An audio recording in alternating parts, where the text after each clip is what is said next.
Working from home must be an option for all. Taking that away discriminates against many disabled people. The proposed solution is to support the neurodiverse with typical problems that may hold us back, and to educate and provide information to the neurotypical so that they can be more sympathetic to our needs. If they can better understand our issues, they can be more forthcoming to helping and supporting us into becoming more involved and integrated into society. Understanding neurodiversity is a social problem that we all have a duty to address, and we shouldn't leave that problem to the people least equipped to address it. This is an inherently upside-down reality in the world today.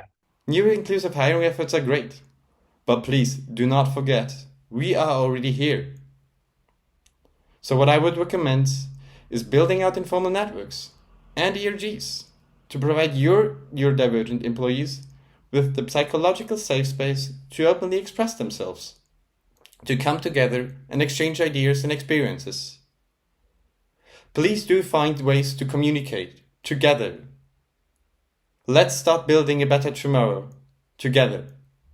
What we need, I think, is normalize the aspect of autistic people in the workplace, having, more panels like this, higher visibility to autistic people, being seen and heard, and to show that it's completely normal to have autistic people in the workplace, and autistic people belong in the workplace and are great contributors. It will be much easier to avoid this misunderstanding. So I think even making standard for employees within the workplace to go through some sort of diversity training would be beneficial to help set the tone for inclusive environments. Be implemented in a way where it's like infused into the roots of the organization and just taken seriously. It's extremely important for people like at the top of the organization to lead by example and set clear expectations of all employees. I think conscious efforts, because we're so passionate, I think it's so important for managers to make conscious efforts to prevent burnout. My manager, and she sometimes even has to be firm with me to not overwork and maintain my productivity rate as a result.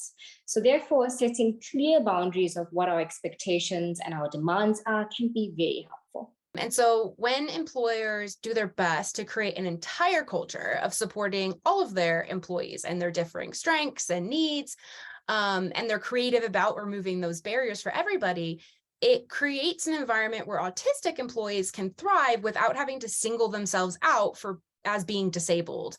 And by allowing autistic employees to receive that support using those same channels of communication that every other employee is using to get what they need, I think it allows for that really true inclusion, not some separate process that we have to go through just to get what we need to be productive in the workplace. The most important thing in this, I feel, is that neurotypical people need training for how to work with neurodivergent people. Including a primer on what the innate autistic social skills are, not expecting eye contact, interpreting questions directly and not thinking they're rude because they're coming from an autistic person, expecting neutral tones and a neutral face, and ask them about their feelings. If it's important, so if it's important what they feel about something, to accept that maybe they don't know right now, because that's the alexithymia kicking in, and they could tell you later.